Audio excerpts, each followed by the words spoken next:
नमो नमः मित्रों, संस्कृत जीवन में आप सभी का स्वागत है। तो मित्रों, जैसा कि हम लोगों की व्याकरण की कक्षा चल रही है जिसमें हम लोग कारक प्रकरण का अध्ययन कर रहे हैं और कारक प्रकरण के अंतर्गत हमारी जो अंतिम विभक्ति है सप्तमी विभक्ति उसका अध्ययन कर रहे हैं। तो कल की कक्षा में हम लोगों ने 3 वार्तिकों का अध्ययन किया था और आज जो अंतिम सूत्र या वार्तिक रह गए हैं, आज हम उन सभी सूत्रों और वार्तिकों का अध्ययन आरंभ करते हैं। तो जो भी मित्र हमारे साथ लाइव जुड़ चुके हैं सभी लोग वीडियो की लिंक को अपने मित्रों के साथ शेयर कर दें।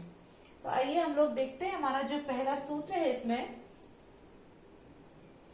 सप्तमी का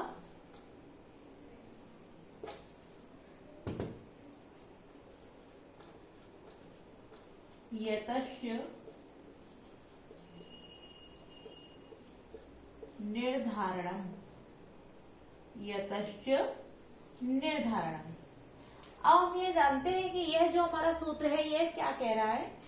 यह कह रहा है कि निर्धारण अर्थात जब हम किसी को, यत माने जो, जिसको हम निर्धारित करते हैं किससे, अर्थात जब हम किसी व्यक्ति या वस्तु या किसी भी स्थान को उसके समुदाय से उसकी विशेषताओं और गुणों के या जाति के आधार पर हम उसके समूह से उसको भिन्न कर देते हैं, तब अर्थात उसको निर्धारित करते हैं। किसको? यदि किसी वस्तु को हम उसकी विशेषताओं, गुणों या जाति के आधार पर उसके समुदाय से भिन्न करते हैं, निर्धारित करते हैं, तब वहां सप्तमी विभक्ति का विधान हो जाता है। अर्थात तब वहां पर क्या हो जाती है, तब वहां पर हमारी सप्तमी विभक्ति हो जाती है। ठीक है, तो यहाँ क्या बता रहे हैं कि जब विशेषता के आधार पर हम उसको निर्देशित करते हैं, अर्थात जब हमने किसी वस्तु या विशेषण के द्वारा, अर्थात जब यदि हम किसी व्यक्ति का उदाहरण लेते हैं, जैसे कि हमारा जो उदाहरण है कि जो गंगा है वो सभी नदियों में पवित्र है, तो हमने यहाँ पवित्रता के आधार पर गंगा को उसकी सभी नदियां, अर्थात गंगा भी एक नदी ही है, और जब हम उसकी विशेषता के आधार पर उसको उसके समुदाय से भिन्न अर्थात अलग करते हैं, तब वहां पर उसके निर्धारण के लिए जो, अर्थात जिससे उसको निर्धारित करके निर्देशित करके अलग करते हैं, उस समूह में क्या हो जाती है, उस समूह में सप्तमी विभक्ति का विधान कर दिया जाता है। तो आइए इसका उदाहरण देखते हैं। जैसे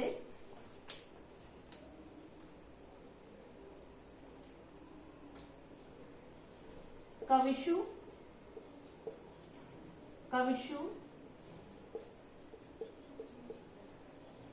कालिदासः श्रेष्ठ अस्ति। ठीक है, कविषु कालिदासः श्रेष्ठ अस्ति। अब जैसा कि यहाँ कहा गया है कि जब हम किसी को उसकी विशेषताओं, गुणों, जाति के आधार पर उसके समुदाय से अलग करेंगे, तो जहां से हमने उसको निर्देशित करके जिस समुदाय से अलग किया है उस समुदाय में ही सप्तमी विभक्ति का विधान हो जाएगा। और सप्तमी के साथ साथ यहाँ षष्ठी विभक्ति भी हो जाती है, अर्थात यहाँ सप्तमी और षष्ठी दोनों ही विभक्तियां हो जाती हैं।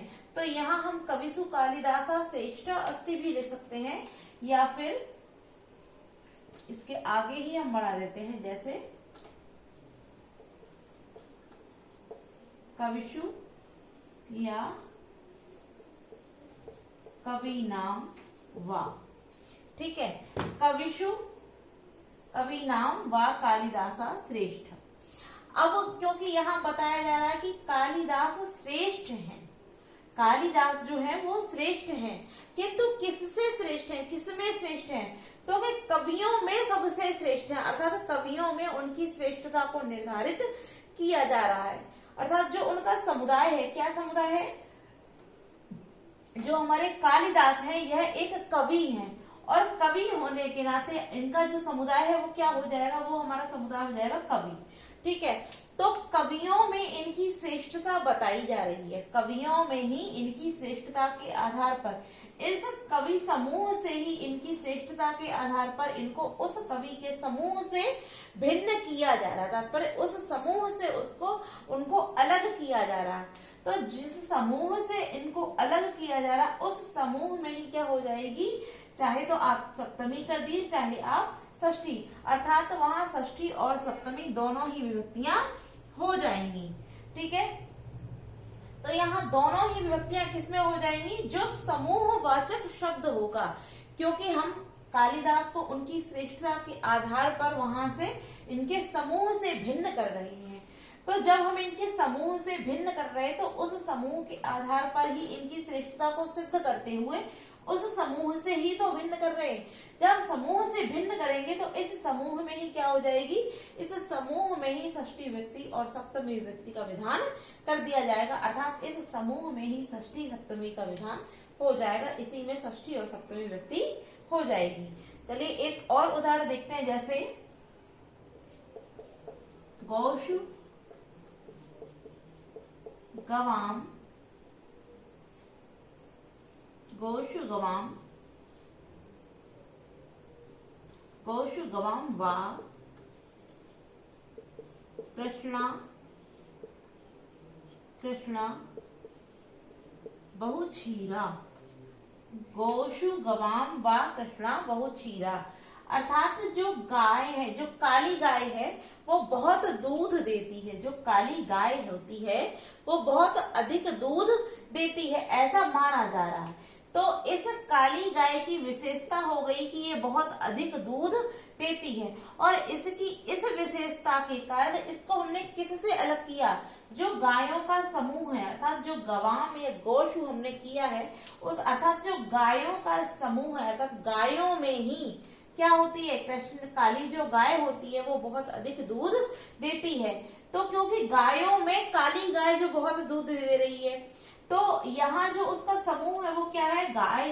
तो गाय जो समूह है जिससे हमने उसकी बहुक्षीर जो विशेषता थी उसके कारण उसको अलग किया गया है, तो उसका जो समूह है उस समूह में ही हमने क्या किया है, षष्ठी और सप्तमी विभक्ति का विधान कर दिया है। अर्थात जिस श्रेष्ठता या गुण या विशेषता के कारण जिस समुदाय से हम उसको भिन्न करेंगे उस समुदायवाची शब्द में ही षष्ठी और सप्तमी विभक्ति का विधान हो जाएगा। ठीक है, क्लियर हो गया, ज्यादा कुछ नहीं है इसमें और बहुत ही सिंपल सा सूत्र था, तो आप सभी का क्लियर हो गया होगा। अब हम अपने अगले सूत्र की ओर बढ़ते हैं। अगला जो हमारा सूत्र है वह है हमारा यस्य च भावेन भाव लक्षणम, यस्य च भावेन भाव लक्षणम। ठीक है, अब यह सूत्र हमारा क्या कह रहा है हम इसको जानते हैं। यह जो हमारा सूत्र है ये कहता है कि यस्य माने जब, भावेन एक क्रिया के उपरांत, भाव लक्षण, अर्थात जब किसी एक भाव से दूसरा भाव लक्षित हो, तात्पर्य जब किसी एक क्रिया से दूसरी क्रिया वहां पर लक्षित हो तब वहां क्या हो जाएगी, तब वहां सप्तमी विभक्ति हो जाएगी। अर्थात जब हम कोई कार्य करते हैं, अर्थात जब कोई एक क्रिया हम करते हैं और एक क्रिया के समाप्त होने या उस क्रिया के ही आधार पर जो हम दूसरी क्रिया करेंगे वह उस क्रिया से ही संबंधित होगी, तब वहां क्या हो जाएगी, तब वहां पर सप्तमी विभक्ति हो जाएगी।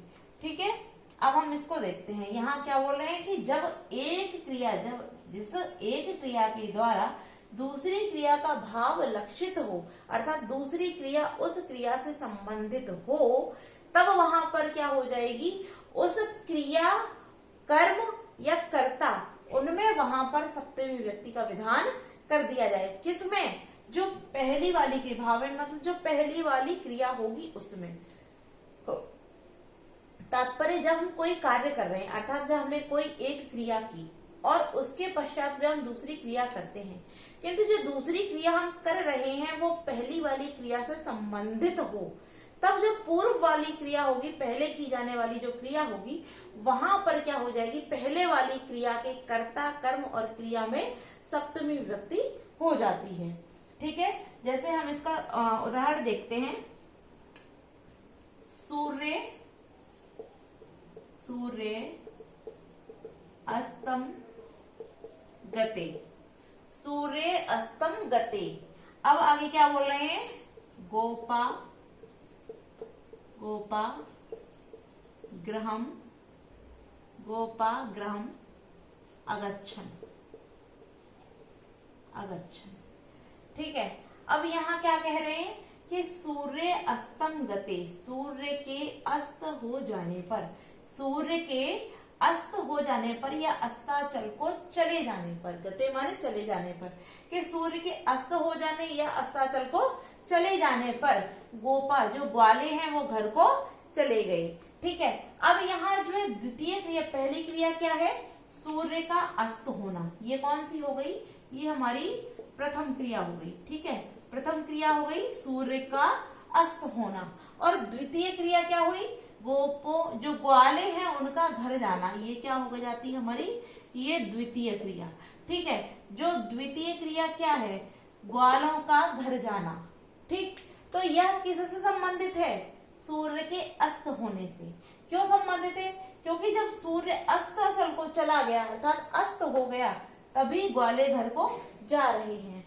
अर्थात जो सूर्य है वह अस्त हो जाएगा, तभी जो ग्वाले होंगे वो अस्ताचल की ओर अर्थात अस्त होने अर्थात अपने घर की ओर जाएंगे। यदि सूर्य अस्त नहीं होता तो ग्वाले भी घर की ओर नहीं जाते। तो जो दूसरी क्रिया है वो किससे संबंधित है, पूर्व वाली क्रिया से। और यह जो हमारा सूत्र है वो क्या कह रहा है कि जब पहले वाली क्रिया से भावन, जब किसी भाव से दूसरा भाव लक्षित होगा, अर्थात जब किसी क्रिया या भाव के द्वारा दूसरा भाव लक्षित हो या दूसरी क्रिया संबंधित हो, तब वहां क्या हो जाएगी, तब वहां पर सप्तमी विभक्ति हो जाएगी। तो क्योंकि सूर्य के अस्त होने से ही ग्वालों का घर जाना संबंधित है, क्योंकि जब सूर्य अस्त हुआ, जब तक सूर्य था तब तक जो ग्वाले थे उन्होंने अपनी गायों को वन में चराया। ठीक है, तब तक वो घर की ओर नहीं गए, किंतु जब सूर्य छिप जाता है तब क्या होता है, तभी वो ग्वाले घर की ओर जाने लगते हैं। तो सूर्य अस्त होने से ही, इस प्रथम क्रिया से ही जो द्वितीय क्रिया है ग्वालों का घर जाना, वह क्या है, इस प्रथम क्रिया से द्वितीय क्रिया संबंधित है। और यह प्रथम क्रिया से द्वितीय क्रिया संबंधित होने के कारण ही यहाँ क्या हो जाता है, यहाँ जो प्रथम क्रिया होगी, द्वितीय क्रिया में सप्तमी नहीं होगी, किसमें होगी, जो प्रथम क्रिया होगी उसके कर्ता कर्म और क्रिया में क्या हो जाएगी, सप्तमी विभक्ति हो जाएगी। इसी कारण यहाँ जो सूर्य है, इस सूर्य में भी सप्तमी है, और जो गते हो गया, क्रिया हो गई, अर्थात सूर्य जो करता है उसमें, और जो अस्तम गते जो क्रिया हो गई उसमें क्या हो गया, उसमें भी सप्तमी हो जाती है। अर्थात सूर्य के अस्त हो जाने पर या अस्ताचल को चले जाने पर ग्वाले जो है वो घर की ओर चले गए, अर्थात ग्वाले घर चले गए। ठीक है, क्लियर हो गया। इसका एक और उदाहरण देख लेते हैं, यदि अगर किसी का भी क्लियर नहीं हुआ है तो हम इसका द्वितीय उदाहरण भी देख लेते हैं, जिससे कि वो भी क्लियर हो जाएगा। जैसे रामे वनम गते। अब यहाँ क्या बोल रहे हैं कि राम के वन चले जाने पर, रामे वनम गते, राम के चले जाने पर क्या हुआ, दशरथ ने प्राण को त्याग दिया, प्राणों को त्याग दिया। तो क्या हो जाएगा, दशरथ प्राणान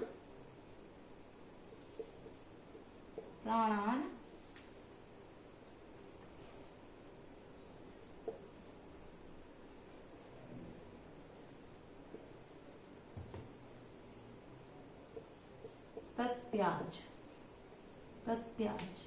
अर्थात अपना प्राण त्याग दिया। कि राम के वन को चले जाने पर, राम के वन को चले जाने पर दशरथ ने प्राणों को त्याग दिया। तो यहाँ जो दूसरी क्रिया हुई हमारी, दशरथ का प्राणों को त्यागना, यह किससे संबंधित हो गई, यह किससे संबंधित है, राम के वन जाने से। यदि राम वन को नहीं जाते तो दशरथ भी प्राणों को नहीं त्यागते। तो जो दूसरी क्रिया है वो किससे संबंधित हो गई है, प्रथम क्रिया से। यह जो क्रिया है वो इस क्रिया से संबंधित हो गई, अर्थात दशरथ ने प्राण जो त्यागे हैं वो क्यों त्यागे हैं, वो राम के वन को चले जाने पर, अर्थात राम से विरह होने के कारण ही दशरथ ने प्राणों को त्याग दिया है। ठीक है, तो तो दशरथ ने जो प्राण त्यागे हैं, जो प्राणों का त्यागना उनका हुआ, वो किस क्रिया से संबंधित हुआ? राम के बन जाने से। यदि राम वन को नहीं जाते तो दशरथ भी प्राणों को नहीं त्यागते। तो जो द्वितीय क्रिया हुई है वो किससे संबंधित हो गई? प्रथम क्रिया से।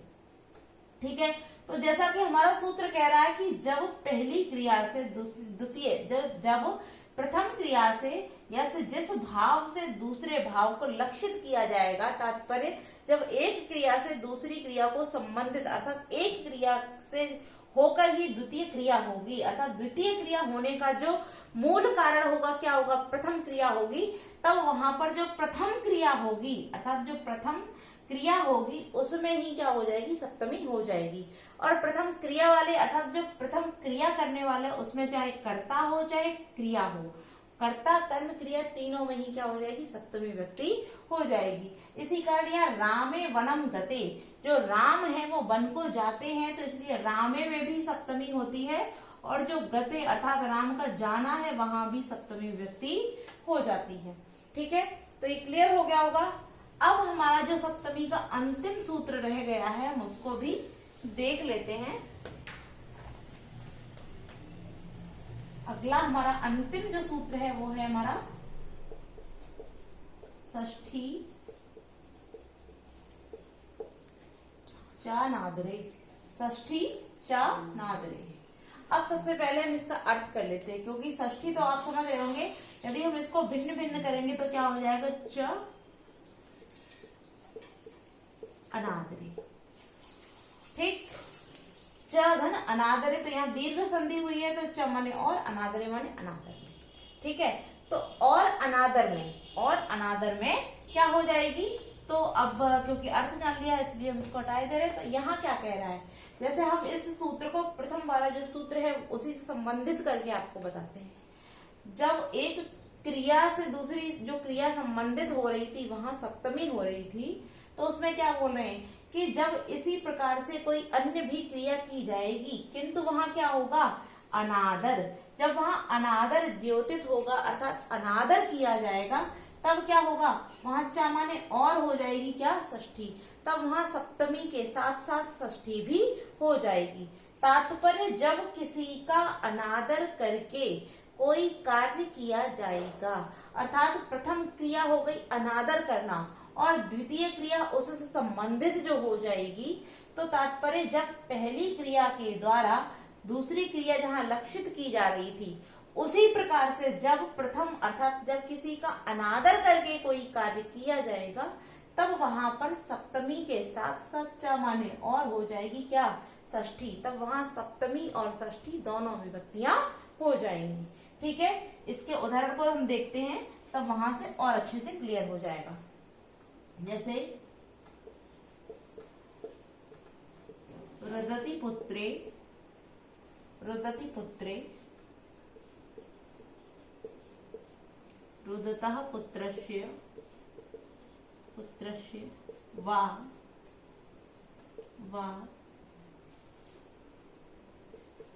प्राव्राजीत, प्राव्राजीत। ठीक है, रुदति पुत्रे रुदतः पुत्रस्य वा प्रावाजीत।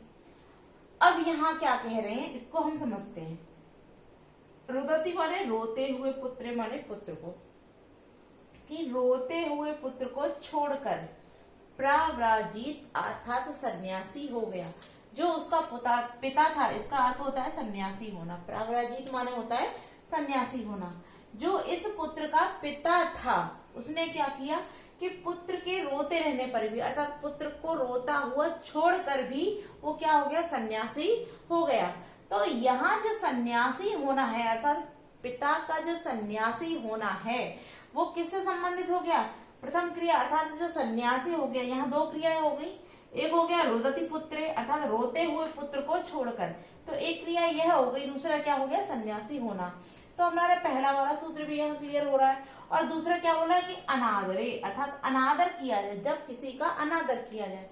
तो क्योंकि यहाँ जो पुत्र है वो रो रहा था, उसने अपने पिता को संन्यास लेने से मना किया, अर्थात उनके लिए रो रहा था कि वो संन्यास न ले, किंतु रोते हुए पुत्र को छोड़कर भी क्या हो गए? सन्यासी हो गए। जो उसके पिता थे वो सन्यासी हो गए। तो यहाँ सन्यासी होने के लिए क्या किया जा रहा था, अनादर किया जा रहा, क्योंकि पुत्र रो रहा था, मना कर रहा था कि आप सन्यास को ग्रहण मत कीजिए, किंतु रोते हुए पुत्र को भी छोड़कर पिता जो था वो सन्यासी हो गया। तो यहाँ पुत्र का जो अनादर किया गया है, ठीक है, क्योंकि यहाँ पुत्र का अनादर किया जा रहा है, और जब यहाँ अनादर किया जा रहा है तो यहाँ पुत्र में और जो अनादर, क्योंकि पुत्र कैसा रोता हुआ पुत्र है, तो रोना और पुत्र जो क्रिया और कर्म करता होगा, अभी हमने बताया था इसमें कि चाहे वो क्रिया हो, कर्ता हो, कर्म हो, वहां सप्तमी हो जाती है। तो सप्तमी के साथ साथ यहाँ बोल रहे हैं कि षष्ठी भी हो जाएगी। तो यहाँ षष्ठी भी हमने लिखा रोदता पुत्र, कि रोते हुए पुत्र को छोड़कर क्या हो गए, सन्यासी हो गए। तो यहाँ जो क्रिया और पुत्र है, इन दोनों में ही सप्तमी और षष्ठी व्यक्ति का विधान कर दिया जाएगा।